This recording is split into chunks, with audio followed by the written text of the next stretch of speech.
오늘 여호수아 12장은 이제 그동안 이스라엘 백성들이 정복한 지역에 대한 말씀을 볼 수 있습니다. 먼저 1절부터 6절 말씀에는 요단강을 건너오기 전이죠. 우리가 흔히 요단강 동쪽이다 이렇게 부르는 그 지역을 있던 왕들을 물리치고 정복한 그런 말씀을 볼 수 있습니다. 요단강 동쪽에는 이제 아모리 왕 시혼과 또 바산 왕 옥이라는 두 왕이 있었는데요. 이 두 왕은 그 당시에 상당히 용맹을 떨치던 강력한 왕이었습니다.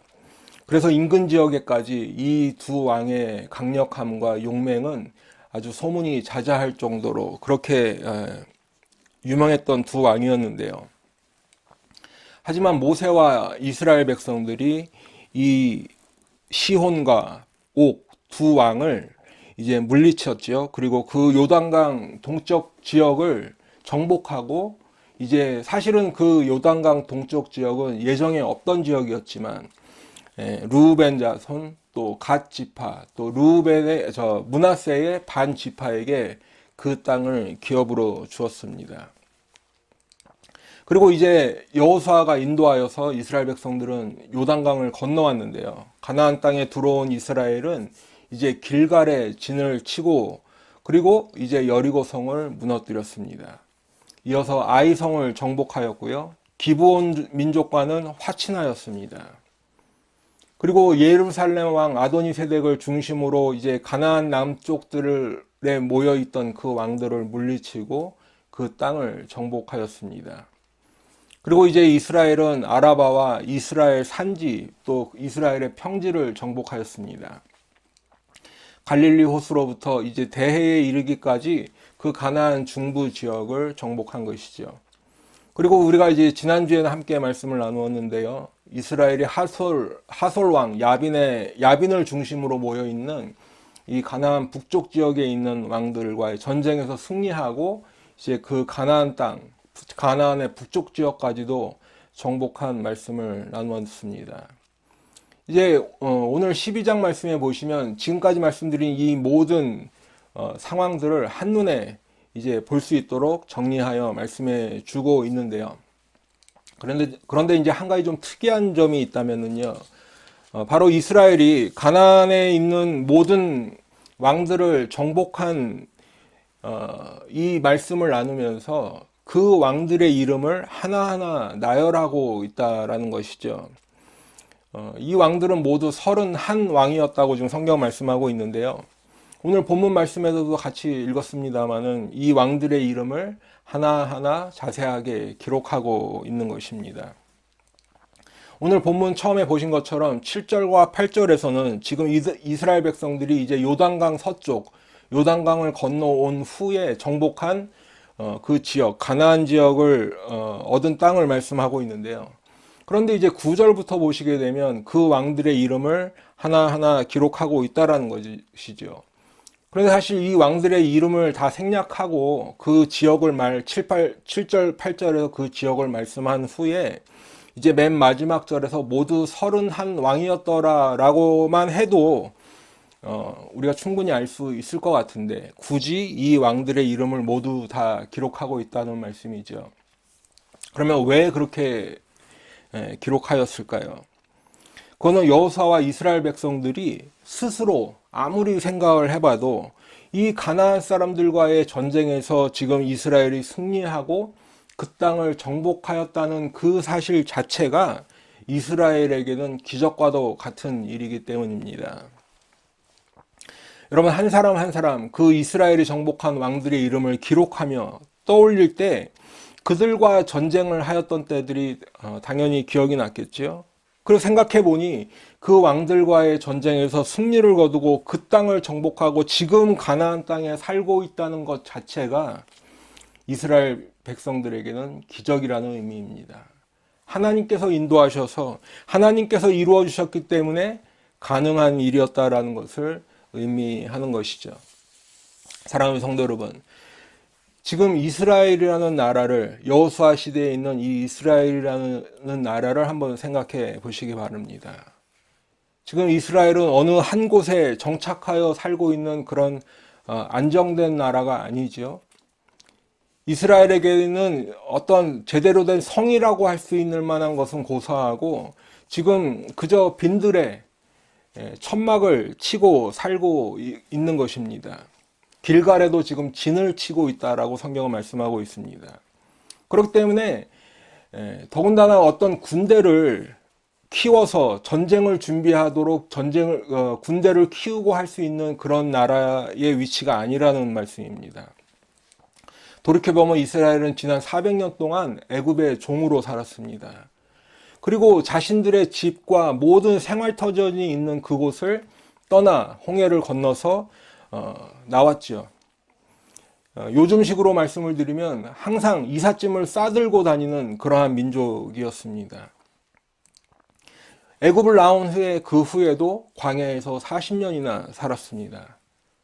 하나님의 법궤를 두고 그곳에서 제사를 드리던 성막조차도 이동하기에 편리한 이동식 천막이었습니다. 게다가 이스라엘은 하나님께 제사 드리기 위해서 소나 양이나 염소를 키우는 유목민족이었는데요. 이스라엘이 전쟁에서 말이나 이 병거들을 사용하였다라는 것은 나중에 솔로몬의 시대에 와서나 그렇게 하였다는 것이죠. 그렇기 때문에 홍해를 건널 당시만 해도 애굽의 바로 왕이 이제 그 이스라엘 백성을 뒤를 쫓으면서 이 병거와 기병들을 보면서 이스라엘 백성들은 그저 두려워 떨 수밖에 없었던 그런 말씀을 우리가 볼 수 있죠. 그런데 지금 이스라엘 백성들이 지금 이 가나안 왕들과의 전쟁에서 승리하였다는 것이죠. 그리고 그 가나안 왕들과의 전쟁에서 그 왕들이 데리고 나온 그 군대, 그 군마, 그 기병들을 물리쳤습니다. 그들을 진멸하고 그 왕들의 땅을 정복한 것입니다. 그냥 그 자체가 이스라엘에게 있어서는 기적과 같은 것입니다. 여러분, 그런데 반대로 가나안 민족들을 보시게 되면 가나안에 살고 있는 민족들은 이미 크고 강한 민족들이었습니다. 단단하게 쌓아 올린 성에 살고 있는 사람들이었고 철병거로 무장을 한 그런 기병과 마병들을 가지고 있는 그러한 민족들이었는데 그 수가 바다의 모래와 같이 많았다라고도 성경은 말씀하고 있습니다. 여러분, 예를 들면 예전에 그 이스라엘의 12 정탐꾼들이 미리 가나안으로 정탐을 떠났었죠. 그리고 이제 갔다가 돌아와서는 그곳에서 본 것을 보고를 하고 있는데 민수기 13장 31절 이하의 말씀에 쭉 보게 되면 거기서 본 사람들은 강대한 사람들이다. 아주 신장이 장대한 사람들이고 거기서 네피림 자손의 후손인 아낙 자손의 거인들을 보았다라고 보고하고 하는 것을 볼 수 있습니다. 오죽하면 이 정탐꾼들은 그 아낙 자손들에 비하면 자신들은 그저 스스로 보기에도 메뚜기 같다고 할 정도였습니다. 그리고 이제 가나안 땅에 들어와서 본 여리고성은 인류 역사에서 가장 오래된 성 중에 하나이고 또 이 자료에 의하면 이 여리고성은 이중으로 둘러싸여 있는 아주 단단한 성이었다라는 것을 볼 수 있습니다. 하다못해 이스라엘과 화친하려고 제발로 찾아와서 화친하려고 했던 화친하였던 이 기브온조차도 성경에서는 왕도와 같은 큰 성이었고 그 사람들은 다 강한 용사였다고 성경은 말씀하고 있습니다. 가나안에 살고 있던 대부분의 나라들은 뛰어난 건축수를 가지고 있어서 튼튼하게 잘 정비된 성을 짓고 살고 있었습니다. 그리고 해안 지방에 살고 있는 사람들은 그 바닷길을 이용해서 이미 무역에도 뛰어나서 여러 가지 앞선 문물들을 받아들이고 기술들을 받아들이고 또한 무기들을 가지고 있던 그런 나라들이었습니다. 이스라엘과 비교해 보면 가나안 사람들은 이미 금이나 굴이나 아니면 동이 굴이죠. 금이나 굴이나 이 납등을 사용하는 기술이 개발되어 있을 정도로 아주 뛰어난 문명, 기술을 가지고 있는 그런 사람들이었습니다. 그렇기 때문에 지난주에도 말씀을 드렸지만 여호수아와 이스라엘 백성들이 이 가나안 사람들을 상대로 하는 것을 두려워했다라는 것은 어찌 보면 당연한 일이었죠. 더군다나 그 가나안 사람들과 전쟁을 해야 하고 그래서 그 땅을 정복해야 한다는 것은 애당초 말이 안 되는 그런 일이었습니다. 군사력은 뭐 말할 것도 없고 여러 가지 부분에서 이스라엘은 부족하였던 것입니다. 가나안 사람들에 비해서 무기도 변변치 않고 하다못해 식량마저도 부족하였던 이스라엘 사람들에게 가나안 사람들은 그저 두려움의 대상 그 자체였다는 것입니다. 사랑하는 성도 여러분, 하지만 결과는 어땠습니까? 오늘 본문에서 보시는 것처럼 이스라엘은 가나안에 살고 있는 이 31명의 왕, 또 그 땅을 다 정복하였습니다. 이 왕들의 이름을 하나하나 볼수록 믿을 수 없을 만큼 기적과 같은 그런 일이었지만 이것이 현실에서 실제로 일어났다라고 하는 것이죠. 이스라엘은 그 땅을 정복하였습니다. 그러면 어떻게 이렇게 말도 안 되는 것과 같은 이러한 기적과도 같은 이러한 일들이 가능했던 것일까요? 여호수아와 이스라엘 백성들이 어떻게 이렇게 강력한 가나안 민족들 31명이나 되는 이 왕들을 다 정복할 수 있었을까요? 그 비결은 무엇일까요? 이스라엘 백성들이 이 가나안을 정복할 수 있었던 그 비결은 바로 이스라엘을 구원하시고 인도하시는 하나님의 도우심이 있었기 때문에 가능한 일이었습니다. 이스라엘이 이 31 왕들과 전쟁에서 승리를 하고 그 땅을 정복할 수 있었던 비결은 이스라엘이 강한 군대를 가지고 있기 때문에도 아니었고 전쟁에서 쓸 군마가 많았기 때문에도 아니었고 철병거가 많아서도 아니었습니다. 이스라엘이 승리할 수 있었던 유일한 비결은 바로 하나님께서 이스라엘 백성들을 위해 싸워주셨기 때문에 가능한 일이었습니다. 하나님께서는 요단 동쪽에 있던 두 왕 시온과 옥이 이스라엘이 이제 자신들의 땅을 지나가지 못하도록 방해하고 공격할 때 그들을 이스라엘의 손에 넘겨주겠다라고 말씀하셨습니다. 그리고 실제로 이스라엘은 그 강한 두 왕들과의 전쟁에서 손쉽게 승리를 거두었습니다. 민수기 21장 34절 말씀해 보시면 여호와께서 모세에게 이르시되 그를, 여기서 말씀하는 그는 바산 왕 옥을 말씀하는 것인데요. 여호와께서 모세에게 이르시되 그를 두려워하지 말라. 내가 그와 그의 백성과 그의 땅을 네 손에 넘겼나니 너는 헤스본에 거주하던 아모리인의 왕 시온에게 행한 것 같이 그에게도 행할지니라. 하나님께서 이미 아모리 왕 시온을 넘겨주셨는데 이번에는 바산한 옥도 그렇게 해주실 것이다. 그렇기 때문에 두려워하지 말라고 말씀해 주시는 것입니다. 여러분, 여리고성을 무너뜨릴 때에도 이스라엘이 한 것이라고는 그저 하나님의 법궤를 메고 양강나팔을 불고 그 성을 주위를 돈 것뿐이었습니다. 6일 동안 매일같이 한 바퀴씩 그 성을 돌고 이제 7일째 되는 날은 7번 그 성을 돌았더니 하나님께서 그 성을 무너뜨려 주셨습니다. 아이성과의 싸움에서는 한 번 패배하였었지만 그 패배는 아간의 범죄 때문이었죠. 그래서 그 아간의 범죄를 해결하고 난 후에는 하나님께서 알려주신 대로 싸웠더니 손쉽게 아이성을 무너뜨릴 수 있었습니다. 그 후에 기브온 사람들과는 화친하였는데 이후에는 오히려 가나안 사람들이 이스라엘을 더욱더 두려워하게 되었습니다. 하나님께서 인도하시는 이 이스라엘 백성들을 보면서 오히려 가나안 사람들이 두려워하게 된 것이죠. 그래서 이제 예루살렘 아도니세덱을 중심으로 또 하솔왕 야빈을 중심으로 여러 왕들이 모여서 이스라엘과 전쟁을 하였지만 이 왕들도 결국에는 하나님께서 이스라엘의 손에 넘겨주셔서 이 왕들이 전쟁에 수많은 말과 기병과 병거를 동원하고도 이스라엘에게 진멸을 당하였습니다. 이 모든 일이 가능할 수 있었던 이유는 하나님께서 그들을 이스라엘의 손에 붙여주셨기 때문입니다. 사랑하는 성도 여러분. 그러면 이스라엘이 가나안 땅에 들어와서 그 사람들을 전멸시키고 진멸시키고 이제 12지파에게 그 땅을 기업으로 주는 이 일들, 그 일들이 어떤 의미가 있는 것일까요? 오늘은 이제 가나안 정복의 비결이라는 제목을 가지고 지금 은혜를 나누고 있는데요. 하나님께서 이스라엘을 애굽에서 인도하셔서 가나안 땅에 들어오게 하시고 그 땅을 12지파에게 기업으로 주신 일, 이스라엘이 가나안을 정복할 수 있었던 이 비결, 이 일들이 과연 어떤 의미가 있는가를 함께 살펴보면서 은혜를 계속 나누도록 하겠습니다.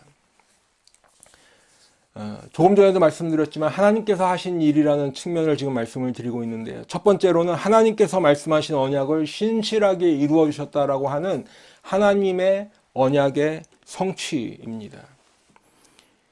이스라엘 백성들이 가나안 땅에 들어와 살게 되는 것은 어찌 하다 보니 그렇게 된 우연이 아니라 바로 하나님께서 아브라함에게 해주셨던 그 하나님의 언약의 성취인 것입니다. 사랑하는 우리 성도 여러분, 우리 지금 다 잘 아시는 대로 하나님께서는 갈대아 우르에 있던 아브라함을 부르셨습니다. 내가 네게 보여줄 그 땅으로 가라 말씀하셨습니다. 그리고 도착한 곳이 가나안 땅이었죠. 하지만 창세기 12장 6절 말씀에 보시면 가나안 땅에는 이미 가나안 사람이 그 땅에 거주하였더라 말씀하고 있습니다. 아브라함 입장에서는 참으로 막막한 일이었을 것입니다. 왜냐하면 하나님 말씀만 믿고 의지하여서 자신의 고향을 떠나서 이제 낯선 땅, 가나안 땅에 오게 되었는데 그곳에 하나님께서 가라고 하셨으니 아브라함을 위한 살만한 땅이 준비되어 있을 거라고 생각하고 왔었는지는 모르겠으나 어쨌든 그 땅은 빈 땅이 아니었다라는 것이죠. 그 가나안 땅에는 아브라함 자신이 살 수 있을 만한 그런 땅이 없었다는 것입니다. 이미 가나안 사람들이 살고 있었기 때문입니다. 하지만 그때에도 하나님께서는 아브라함에게 이렇게 약속하셨습니다. 계속해서 창세기 12장 7절에 보시면 여호와께서 아브라함에게 나타나 이르시되 내가 이 땅을 네 자손에게 주리라 하신지라. 자기에게 나타나신 여호와께 그가 그곳에서 제단을 쌓고. 이미 가나안은 가나안 사람들이 살고 있고 그래서 아브라함이 살 수 있을 만한 그런 땅은 없는 그런 땅이었지만 하나님께서 오히려 그때 아브라함에게 이 땅을 네 자손에게 주리라 약속하고 계신 것입니다. 그런데 하나님은 야속하게도 언제 그 땅을 주실지, 어떤 방법으로 그 땅을 주실지는 말씀해 주시지 않았습니다. 하지만 하나님께서는 이 땅을 내 자손에게 주리라 약속해 주셨고 아브라함은 그 하나님의 그 약속의 말씀을 믿었습니다. 그리고 아브라함은 믿음으로 제단을 쌓아서 하나님께 예배를 드렸습니다. 사랑하는 성도 여러분, 오늘 본문은 아브라함에게 하신 이 하나님의 언약의 말씀이 여호수아의 시대에 와서 그대로 이루어진 것을 우리들에게 들려주고 있는 그런 말씀입니다. 하나님께서는 신실하신 하나님이시기 때문에 하나님의 백성들에게 하신 그 언약의 말씀을 반드시 이루시는 신실한 하나님이신 것을 믿으시기를 바랍니다. 시편 114편 4절 말씀에 보시면 여호와는 맹세하고 변하지 아니하시리라 말씀하고 있습니다.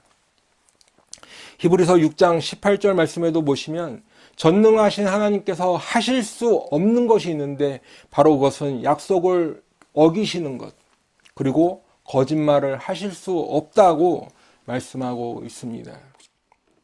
하나님께서는 하나님의 약속의 말씀을 반드시 이루어 주시는 신실하신 하나님이십니다. 바로 우리가 믿는 하나님은 신실하신 하나님이시며 그래서 하나님께서 말씀하신 그분의 약속을 반드시 지키시고 이루어 주시는 신실하신 하나님이신 것을 믿으시기를 바랍니다. 사랑하는 성도 여러분, 그러면 하나님께서 이 땅을 그 자손들에게 주리라 약속하셨는데 그 약속하신 이유는 무엇일까요? 하나님께서 그 땅을 주리라고 약속하시고 그리고 오늘 그 땅을 하나님의 백성들에게 주신 이유는 두 번째인데요. 그것은 바로 하나님의 백성들에게 하나님께서 주신 약속의 땅에서 누리게 될 안식을 미리 보여주시기 위한 것입니다. 약속의 땅에서 누리게 될 안식입니다. 사랑하는 성도 여러분, 우리들은 이 땅에 살아가면서 공부를 열심히 하고, 또 어떤 사람은 자신의 실력을 열심히 쌓기 위해서 연습도 하고, 또 경쟁도 하면서 자신의 목표를 위해 이루기 위해서 애를 쓰고 그렇게 살고 있습니다. 그러면 이렇게 하는 궁극적인 이유는 무엇일까요? 그 이유는 바로 자신의 꿈을 이루고 또 목표를 달성하여서 성취하는 것이겠지만, 결국에는 그 꿈을 이루고 목표를 달성하였을 때 얻을 수 있는 좀 더 편안한 삶을 살기 위해 애를 쓰는 것이겠죠. 다시 말씀드리면 우리 모두는 우리의 인생 가운데 편안한 삶, 안식을 얻기 위해 애를 쓰면서 살고 있다라는 말씀입니다. 어떤 사람은 돈이 많으면 안식을 얻는다 생각하여서 돈을 열심히 모으는 사람도 있을 것이고, 어떤 사람은 오히려 여행을 하면서 이렇게 할 때 안식을 얻는다 생각하여서 자주 여행도 다니고 또 세계 여행을 하는 사람도 있는 것입니다. 또 어떤 사람은 많은 지식을 얻을 때 평안함을 느껴서 공부를 하고 또 학위를 따고 연구를 하고 그렇게 하는 사람도 있죠.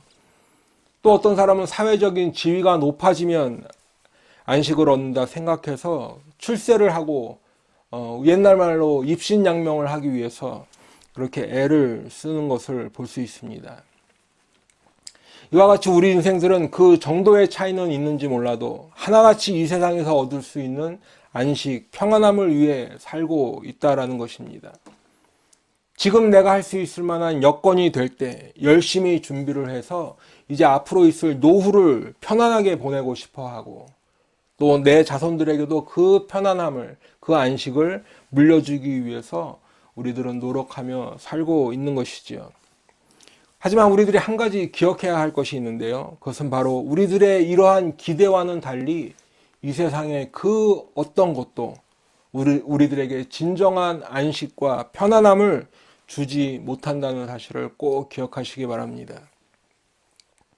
그렇다고 해서 지금 여러분들에게 하던 공부 멈추고 더 이상 일도 열심히 하지 말고 그렇게 말씀을 드리는 것이 아니라, 지금 우리들이 진짜 관심을 가지고 어디에 관심을 기울여야 하고 무엇을 위해 노력해야 하는가를 잊지 말라라는 의미에서 드리는 말씀입니다. 여러분, 성경은 우리들이 이 세상에서 얻을 수 있는 진정한 평안과 안식은 없다고 말씀하고 있습니다. 요한복음 16장 33절 말씀해 보시면, 이것을 너희에게 이르는 것은 너희로 내 안에서 평안을 누리게 하려 함이라. 세상에서는 너희가 환난을 당하나 담대하라.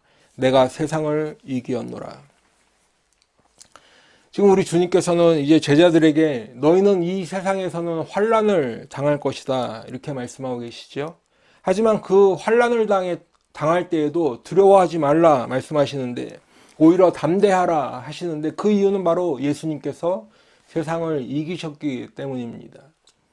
그런데 아이러니하게도 우리 주님께서는 세상에서 당할 환난을 두려워하지 말라, 담대하라 말씀하시면서 제자들은 예수님 안에서 평안을 누리게 될 것이라고 말씀하고 계십니다. 그런데 여러분, 이 평안과 환난이 함께 공존할 수 있는 것인가요? 평안과 환난은 함께 할 수가 없는 것이죠. 오히려 평안하다가도 환난을 만나게 되면 그 평안은 깨지게 되는 것입니다. 그럼에도 불구하고 우리 주님께서는 제자들에게 주님 안에서 평안을 누리게 해 주실 것이지만, 오히려 제자들은 이 세상을 살아갈 때 환난을 당할 것이라고 말씀하시는 것입니다. 그러면 이러한 일들이 어떻게 가능한 것입니까?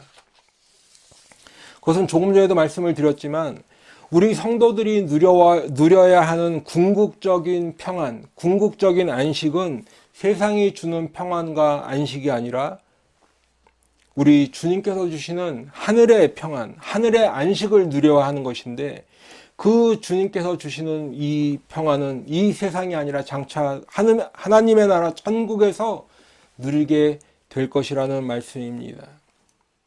그렇기 때문에 우리들의 시각이 이 땅을 바라보는 것이 아니라 바로 하늘을 바라보며 살아야 한다는 것이죠.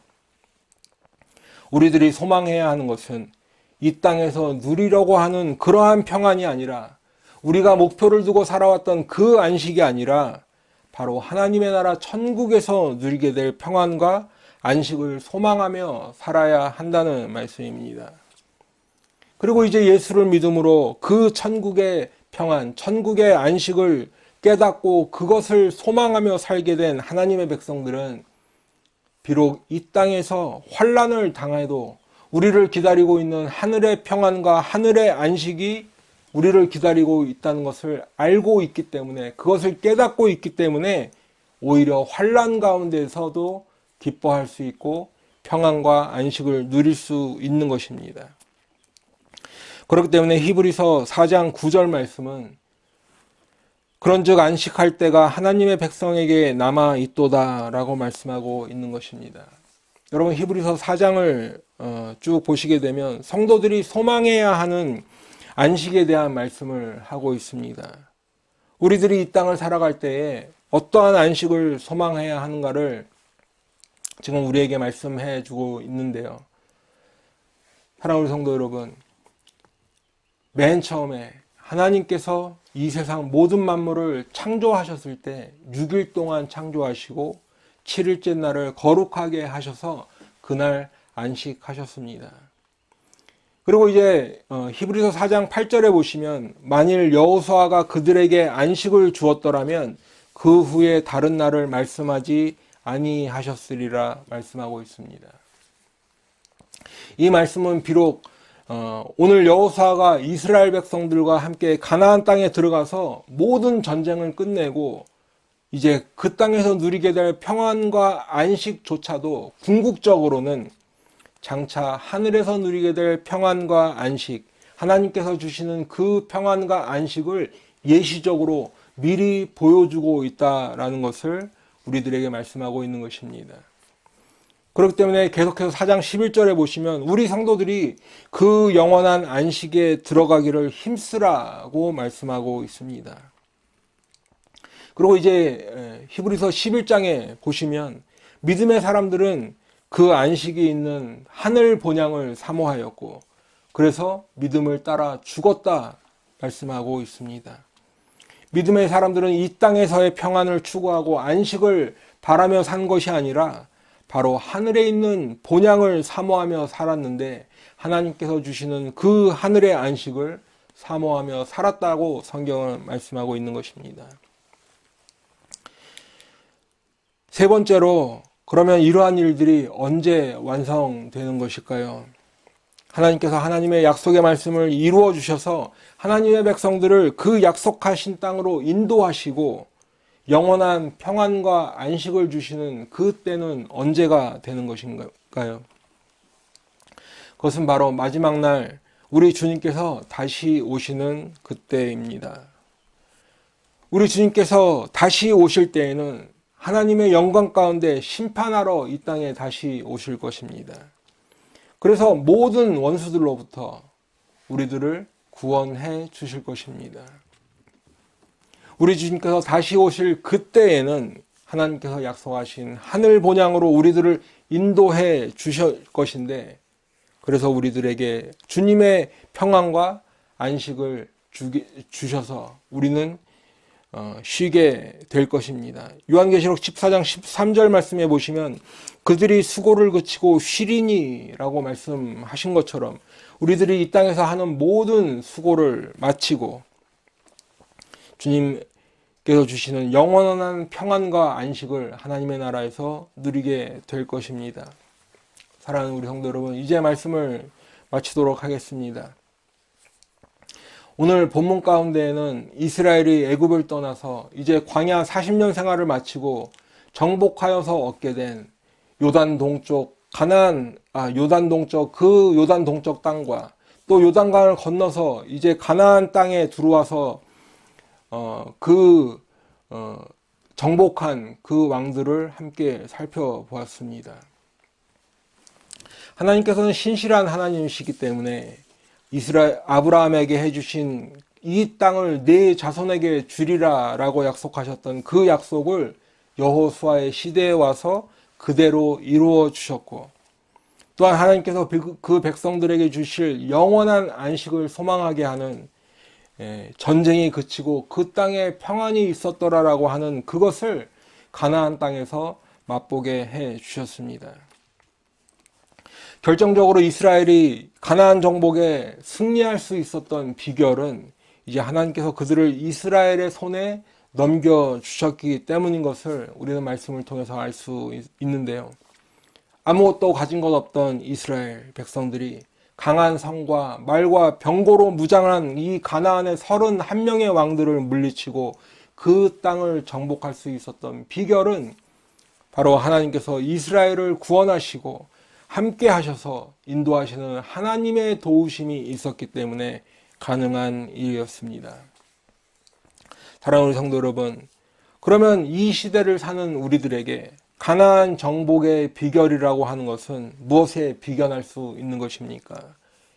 지금 우리들에게 있어서 가나안을 정복하는 비결이라고 하는 것은 바로 우리들이 신앙생활에 성공하는 비결이라고 할 수 있는 것입니다. 우리들이 다른 것에는 실패할 수도 있겠지요. 한 번 아니라 두 번, 세 번 실패할 수 있다고 하여도 신앙생활만은 우리들이 반드시 성공해야 할 것인데요.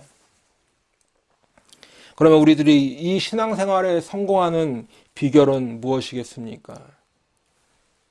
여러분, 우리들이 신앙생활에 성공한다는 것은 바로 우리들이 비록 이 땅에 살고 있지만, 우리들이 이 세상에 살고 있지만 이 세상 시류에 물들지 아니하고 바로 하나님의 말씀, 하나님의 방법, 하나님의 원리대로 살아간다는 것을 의미하는 것입니다. 우리들이 신앙생활에 승리한다는 것은, 우리들이 신앙생활에 성공한다는 것은 이 땅에서 평안과 안식을 구하지 않고 하나님께서 주시는 영원한 평안과 안식을 소망하며 하늘 본향을 향해 우리의 인생길을 달려나가는 것을 의미하는 것입니다. 우리 신앙생활이 성공한다는 것은 이 땅에서는 비록 예수를 믿는다는 것 때문에 때로는 손해도 당하고 환난도 당하고 핍박을 당한다 해도 영원한 하나님의 나라에서는 우리 주님 안에서 평안과 안식을 누리게 되는 그것이 바로 우리들이 신앙생활에서 성공한다는 의미인 것을 꼭 기억하시기 바랍니다. 그런데 이 모든 것들을 우리 하나님께서 약속해 주셨다라는 것이죠. 하나님의 말씀으로 약속해 주셨고, 또 말씀이 육신되어 이 땅에 오신 예수님을 통해서 약속해 주셨습니다. 그리고 이제는 우리 안에 성령님을 보내주셔서 우리를 그 하나님의 약속 안에 거할 수 있도록 우리를 인도해 주고 계신 줄로 믿습니다. 그리고 우리들이 이 땅에서 사는 동안에 받는 모든 수고와 고통을 끝내고 하나님의 나라에 들어갈 때 우리의 모든 눈물을 닦아주시고 주님 안에서 평안과 안식을 누리게 해 주실 것입니다. 우리들이 신앙생활에 성공할 수 있는 비결은 바로 우리 하나님께서 우리들을 구원하시고 인도해 주셔서 그 하나님의 도우심에 있다는 것을 꼭 기억하시길 바랍니다. 사랑하는 성도 여러분, 그러면 이제 여러분들은 무엇을 위해 사시겠습니까? 세상에서 얻을 수 있는 안식을 위해 사시겠습니까? 아니면 하늘에서 하나님께서 주시는 그 안식을 소망하며 사시겠습니까? 오늘 말씀을 다시 한번 생각해 보시면서 지금 이 드리는 질문에 마음속으로 한번 답을 해 보시기 바랍니다. 그래서 바라기는 오늘 말씀을 나눈 저와 우리 성도님들 모두가 다 하나님의 신실하신 약속 안에 거하시는 하나님의 약속의 언약의 백성들 다 되시기를 축원합니다. 저와 우리 성도님들 모두가 다 우리 주님께서 주시는 평안과 안식을 소망하며 이 땅을 살아가는 복된 성도들 다 되시기를 축원합니다.